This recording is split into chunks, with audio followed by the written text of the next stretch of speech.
Is it bad for me to read off my notes on a video? I don't know. Because, like, I'm reviewing the product and I've got notes on it and I think I'm gonna have my notepad with me for this video because this keyboard, it's from Corsair. It's got some pretty weird and wacky features that I've been writing down whilst I've been testing it. So I'm gonna read my notes and let's get straight into this.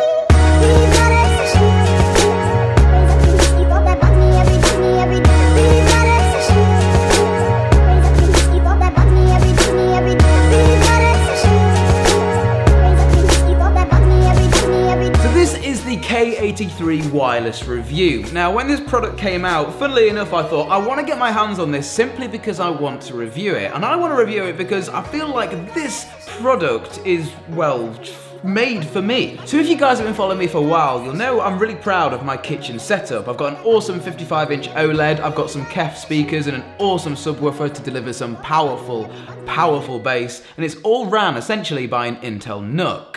Now I can do anything on here, load YouTube videos, search Spotify. When I'm booking tickets for events with friends, we can sit here on the sofa and all use the computer on the big screen. And I've gone through numerous input devices trying to find the perfect one ever since I made this setup. So I started out with the actual Corsair lapdog, which was Corsair's sort of first product into the wireless sort of couch gaming lifestyle. But for me, I found that I wasn't really gaming that much at this setup. It was more just for general web browsing, doing a little bit of email and flicking through Spotify and YouTube. I wanted to downsize something a little bit smaller was necessary. The lapboard was overkill. But because it was really inexpensive, the trackpad on the Logitech device just wasn't up to snuff. There was lots of input delay and it just wasn't really a pleasure to use. You had to really concentrate on where the mouse on the screen was flying off to just because of, well, how unprecise the trackpad was. Now you can see where I'm going with this. Introduce the brand new Corsair K83 wireless keyboard. This product was built for me. So overall, it looks nice. It's got like a brushed aluminium sort of look to it that we're all used to throughout all of these Corsair products. It's lightweight, it has a backlit for the keys, and I also love the backlight that surrounds the trackpad. That is a welcome touch. That looks awesome. It looks just about as good as the little contour that goes up from the trackpad down to the keyboard. I absolutely love this entire piece, and it's something that I want to have out on show on the coffee table instead of that old Logitech K300 hiding it away in the drawer all the time. It just looks inviting to use, which is sort of needed for a product in this category. Corsair, well done.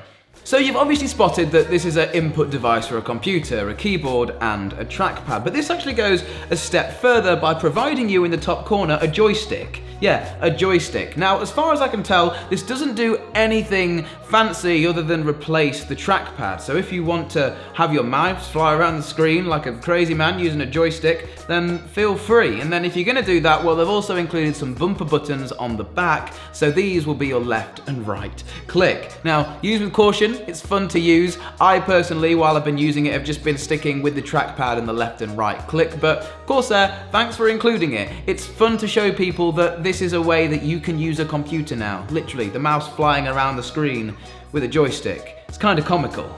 Back to the actual keyboard itself, it's a compact 76 key layout keyboard, which is ample for something of this size. It's also backlit, it's not RGB though, it's only white, and you can only change the brightness of this LED or have it strobe if that's your thing. People will be interested in what keycaps are on these. Well, these are just chiclet style keycaps and they're quite nice to type on. Here's a quick sound check and yeah, it's nice to type on. That's all I can say. It's not exceptional, but it's nice. So in the box included is a little 2.4 GHz dongle, which is what I've been using throughout my testing. You can also use Bluetooth and wired through the micro B port at the back. Please note though, this product does not support Corsair Slipstream, which was a product unveiled at CES of 2019, earlier on this year. Yeah, it doesn't have that in it, which is a big shame. So, who is this for? What is it for? What of Corsair, a gaming company created, and why? Now, I'm not going to sit here and say this product isn't for gaming. It is you can play games on it if you would like to play games on it, if you would like to play games with a trackpad. You get away with casual games like Rocket League, but then again, if I'm trying to play Rocket League and get a high score, I wouldn't want to be using something like this. Yeah, you can obviously play card games with it, but you're not going to want to sit here at your couch, on your sofa, playing Apex Legends or Call of Duty or any first-person shooter or anything that needs a really fast reaction time. For that sort of gaming, you need a mouse, and Corsair, well, funnily enough, they sell hundreds of them. And then the joystick, could you use this in games? Well, your mileage may vary. I can't really comment.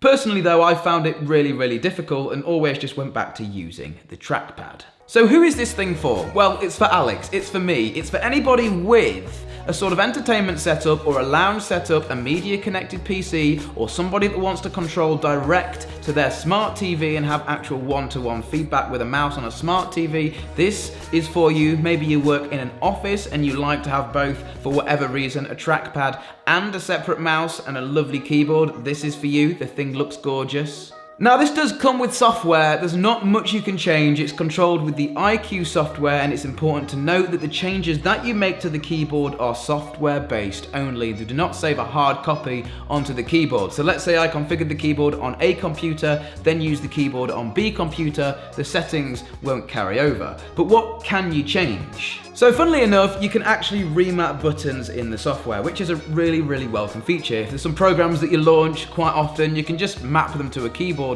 button and there you go, you're off. It also comes with 18 different gestures. Now gestures, I'm talking about gestures on the trackpad, like what you do on a MacBook or a laptop. So you can even do custom gestures as well, which is awesome. So talking about a MacBook, if you do really enjoy the sort of Mac 3-finger swiping up, down, and you feel really natural doing that, you can add custom ones, custom gestures, and do those gestures on this Corsair device, which I think is really cool. So Alex, how do you like it? Well, I think it's a really awesome device because I have somewhere really awesome to use it. If you don't have a sort of casual setup where you could use this thing, then this thing really isn't for you. You don't want to be putting this at your gaming setup or on your desk, really in an office, unless you require an actual trackpad and a mouse at the same time. I definitely wouldn't use it for my main computing device, only if it was wired though, which you can use it wired, but I'm using it wireless here. For those people that are wanting to buy this for serious computing at a desk or furthermore gaming, this product coming from a gaming company really isn't for you. But there is a massive market for it, so I can see why Corsair has done it. And well, I fall into that market and I, well, already loved Corsair. We'll see you in the next one. Guys, if you want to check out some of our other videos, we've got 2 there for you to check out. And if you want to subscribe, that's over there to the left-hand side too. Thanks for watching.